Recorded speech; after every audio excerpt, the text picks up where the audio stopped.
जय हिंद। इस नए वीडियो में आप सभी का स्वागत है। इस वीडियो के अंतर्गत हम केमिस्ट्री का एक टॉपिक लेकर आए हैं जिसका नाम है धातु और अधातु में अंतर। याद जान देंगे मेटल और नॉन मेटल में अंतर। याद रखिए बिहार बोर्ड क्लास 10th के एग्जाम में ये प्रश्न बार बार पूछे जाते हैं कि धातु और अधातु में अंतर, भौतिक अंतर और रासायनिक अंतर पूछा जाता है। तो मैं कोई भौतिक रासायनिक को नहीं लिया हूँ, मैं सिर्फ अंतर लिया हूँ यहाँ पर। ठीक है, तो अगर आपसे सिर्फ 2 नंबर के लिए पूछता है, कितने मार्क्स के लिए? 2 नंबर के लिए पूछ रहा है, उसके लिए मैं बता रहा हूँ। आप चाहे तो 5 नंबर भी इसे कन्वर्ट कर सकते हैं और भी लिख सकते हैं इसमें, ठीक है, लेकिन मैं कम से कम 2 नंबर के लिए बता रहा हूँ। इसमें 5 को मैं बताया हूँ, आप इसमें से कोई भी 3 को आसानी से लिख सकते हैं। ठीक है, कम से कम 3-3 को लिख दीजिएगा, काम खत्म। 2-2 को भी लिख देंगे तो ठीक हो जाएगा, ठीक है, 2 मार्क्स के लिए, लेकिन कम से कम 3-3 को लिख देंगे बेस्ट है, 2 नंबर आपका आ जाएगा। तो उसको बनाएंगे कैसे? देखिए मैं एक चीज यहाँ पर छोड़ दिया हूँ। आप अगर क्वेश्चन पूछेगा कि धातु और अधातु में अंतर लिखे बताए, तो आप यहाँ पर उत्तर दे करके, यहाँ पर उत्तर देके लिखिए कि धातु और अधातु में निम्नलिखित अंतर है, इतना लिख लीजिएगा। ठीक है, उसके बाद आपको क्या करना है? लिखने के बाद, जस्ट लिखने के बाद क्या कीजिएगा, फिर एक डायग्राम बनाइएगा, एक तरफ लिख दीजिएगा धातु और एक तरफ लिख दीजिएगा अधातु। ठीक है, उसके बाद क्या कीजिएगा, सीरीज बाय सीरीज सबका नंबर डाल दीजिएगा। उसके बाद लाइन से शुरू कीजिएगा, लाइन से उसके बाद अब स्टार्ट कीजिएगा। देखिए सबसे पहला आप टॉपिक लेते हैं, पहला अंतर का मतलब समझ लीजिए। अंतर का मतलब क्या होता है? मैं हूं और मेरा एक दोस्त है, तो मेरे और मेरे दोस्त में क्या अंतर है, और अंतर ऐसा बताना है जो दोनों को सिमिलरिटी से मैच करे। जैसे मान लो मैं रंग की बात करूं तो मैं बोलूंगा रंग में मैं काला हूं, तो मेरा दोस्त भी अगर रंग में काला होगा तो सेम हो गया, समानता हो गया। लेकिन अगर मैं काला हूं अगर गोरा हो गया तो ये रंग के आधार पर हम दोनों में क्या हो गया? अंतर हो गया। ठीक है, मैं 10वीं तक पढ़ा हूं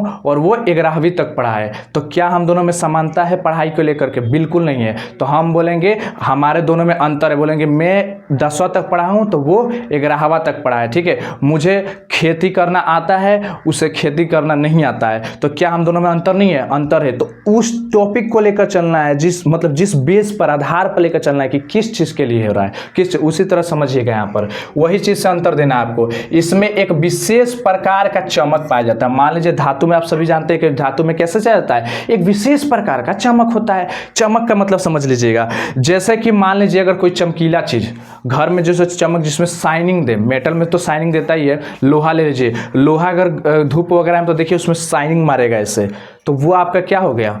उसमें आपका, अब हर चमकने वाली चीज धातु नहीं होती, याद रखिए, हर दुनिया के चमकने में धातु नहीं, लेकिन धातु में एक अलग प्रकार का चमक होता है, याद रखिएगा। ये मैं बोल रहा हूँ, जैसे लोहा हो गया, लोहा में देखिए एक अलग तरह का चमक होता है। ठीक है, उसके बाद से बोले जिसमें Fe की बात कर रहे हैं, ठीक है, उसको Fe सूचित किया जाता है। इसमें कोई चमक नहीं पाया जाता है, देखिए इसके अंदर कोई चमक नहीं होता है। अधातु जो होती है उसमें कोई चमक वगैरह नहीं देखने को मिलेगा, आपको कोई चमक नहीं मिलेगा।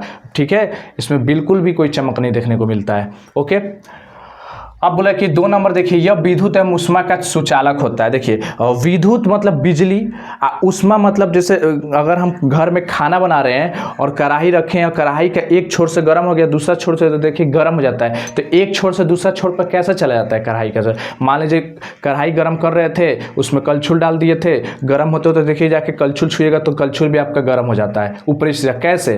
तो उष्मा का ट्रांसफर हो रहा है ना, उष्मा एक स्थान से दूसरे स्थान पर जा रहा है। मान लीजिए ये मेरा समझिए धातु है, तो यहाँ पर मैं गर्म करूंगा तो यहाँ पर मैं छूंगा तो मेरा गर्म हो जाएगा। ठीक है, तो ये इसका मतलब यहाँ से यहाँ तक क्या किया? उष्मा ट्रांसफर किया है। ठीक है, उष्मा यहाँ से यहाँ तक आया है। ठीक है, तो याद रखिए ये विद्युत और उष्मा का क्या करता है? चालन करता है। ठीक है, विद्युत और उष्मा का क्या करता है? चालन करता है। लोहा क्या हो जाएगा? एक चालन करता हो जाएगा। ठीक है, क्योंकि लोहा में क्या हो जाता है? चालन होता है। ठीक है, सोडियम भी क्या हो जाएगा आपका? चालन करता है। ठीक है, यह विद्युत और उष्मा का कुचालक होते हैं। हाँ बिल्कुल, अधातु जो होते हैं विद्युत और उष्मा क्या होते हैं? कुचालक। कुचालक का मतलब जिसमें चालन ना हो सके। मान लीजिए हेजा गर्म करेंगे तो हेजा छूने पर कुछ ना बुझाए, तो उसको बोलिए कुचालक। लकड़ी हेजा जला दे, हेजा पकड़िए, क्या हेजा जलेगा तो हेजा कुछ बुझाएगा? हेजा गर्मी, हेजा गर्म लगेगा? बिल्कुल नहीं लगेगा। लेकिन वही लोहा का चीज हो तो यहाँ पर छुए, यहाँ पर गर्म कीजिए तो यहाँ पर आपको गर्म मारेगा। इसका मतलब क्या हुआ कि यह विद्युत और उष्मा का क्या करता है? चालन करता है। ठीक है, तीसरा बोले यह आघात वर्धनीय होता है। तीसरा बोला जाए तो आघात वर्धनीयता का मतलब पूछता है क्वेश्चन 2 मार्क्स के लिए, आघात वर्धनीयता क्या है? ठीक है, एक क्वेश्चन पूछता है कि आघात वर्धनीयता क्या है। ठीक है, तो आघात वर्धनीयता की बात करें तो देखिए जब कोई भी लोहा हथौड़ा ले लीजिए, किसी लोहे का चादर पर पीट के उसको पतला चादर बना देते हैं ना, उसी गुण को हम क्या कहते हैं, पीटने के उसी गुण को हम क्या कहते हैं, आघात वर्तनी। मतलब आघात मतलब चोट देना, आघात मतलब उसको चोट दे करके पतला। जैसे मान लीजिए घर में लोहा का दरवाजा लगवाते हैं ना, तो उसका चादरा देखिएगा, उसको पीट के उसको क्या किया जाता है, पतला कर दिया जाता है, पूरा पतला चादर बना देता है। तो वही क्या कहलाता है, आघात वर्धनीयता कहता है। लेकिन यह आघात वर्धनीयता नहीं होता है, बल्कि क्या हो जाता है, भंगुर हो जाता है। क्या हो जाता है, भंगुर। जैसे शीशा वसा देख लीजिएगा, इसमें आघात वर्धनीयता का लोहा को पीटिए तो फैलेगा, लेकिन इसमें शीशा वसा को लेकर के सब मारिए, सब चकनाचूर हो जाएगा। अब आपको एक कंसेप्ट समझ आ रहा होगा। अब आपको एक बताते हैं, यहाँ पर बोलेंगे क्या आप कि सर, यहाँ पर बोलेंगे कि सर इसमें तो लोहा में चमक आता है, ठीक है, तो सर शीशा में भी तो चमक होता है। आप सोच रहे होंगे कि सर तो शीशा में भी तो चमक होता है, उसमें भी तो हमको चमक नजर आता है, तो शीशा में चमक होता है। तो बताइए, तब ये नियम इस नियम से मैच कर गया, तब तो शीशा हमारा धातु हो गया। लेकिन अब बताइए अब पीटने वाले गुण से कहाँ मैच कर रहा है, सोचिए, पीटने वाले गुण से मैच कर रहा है। इसको अगर पीटते हैं, चोट देते हैं तो नहीं फूटेगा लोहा का, लेकिन वही कांच को पीट दीजिए तो कांच में चमक तो है, एक गुण मैच कर रहा है, लेकिन उसमें पीटने का गुण नहीं पाया जाता। अगर पीटेंगे तो भंगुर हो जाएगा, चूर चूर हो जाता है, ठीक है, तो इसमें आघात वर्धनीयता के गुण नहीं पाया जाता है, ठीक है। अगला है इसका गलनांक ऊंच होता है। गलनांक ऊंच होता है मतलब देखिए, गलनांक ऊंच होता है मतलब देखिए, कोई चीज़ ऐसा होता है जिसको गलाने में बहुत समय लग जाए, गलने में बहुत समय लग जाए, तो वही उसी का गलनांक ऊंच होता है।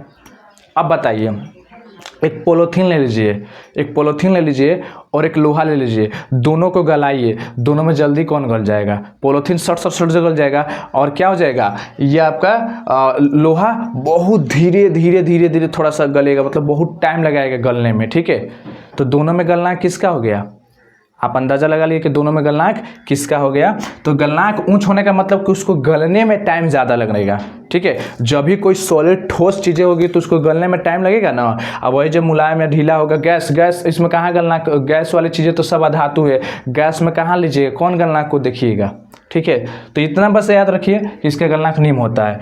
इसमें तन्यता का गुण पाया जाता है और इसमें तन्यता का गुण नहीं पाया जाता है। अब लास्ट एक पॉइंट बता देता हूँ कि इसमें तन्यता का गुण पाया जाता है। तन्यता भी पूछता है एग्जाम में कि तन्यता क्या है, 2 नंबर के लिए पूछ देगा, ठीक है। तो तन्यता क्या है तो बोल दीजिएगा कि धातु का वैसा गुण, ठीक है, तन्यता पूछेगा धातु का वैसा गुण, ठीक है, जिसमें किसी को चोट मारने पर, मान लीजिए इसको पीटने पर, पीट के क्या एक लंबा तार बनाया जाए, यहाँ पर चादर ना बल्कि क्या बनाया जाए, तार, एक लंबी तार, एकदम पतली तार खींचे ना, एक धातु का एकदम पतली तार खींचते हैं तो जितना लंबा तार जाएगा उसमें तन्यता का गुण जाएगा। तन्यता मतलब तनेगा, तन्यता का मतलब तनाएगा, तो जितना लंबा जाएगा वो कहलाएगा हमारा क्या, तन्यता का गुण, ठीक है, वो क्या कहलाएगा हम लोग का, तन्यता का गुण। और जो नहीं फैलेगा वो हमारा क्या कहलाएगा, विदाउट तन्यता का गुण, मतलब उसमें तन्यता का गुण नहीं पाएगा। 1 ग्राम सोना मतलब 200 किलोमीटर, सॉरी 2 किलोमीटर तक का हम क्या कर सकते हैं, 1 ग्राम सोना को हम पीट कर तार जैसा बना सकते हैं, 2 किलोमीटर तक हम फैला सकते हैं, ठीक है। तो समझिए उसमें तन्यता का गुण कितना हो जाता है।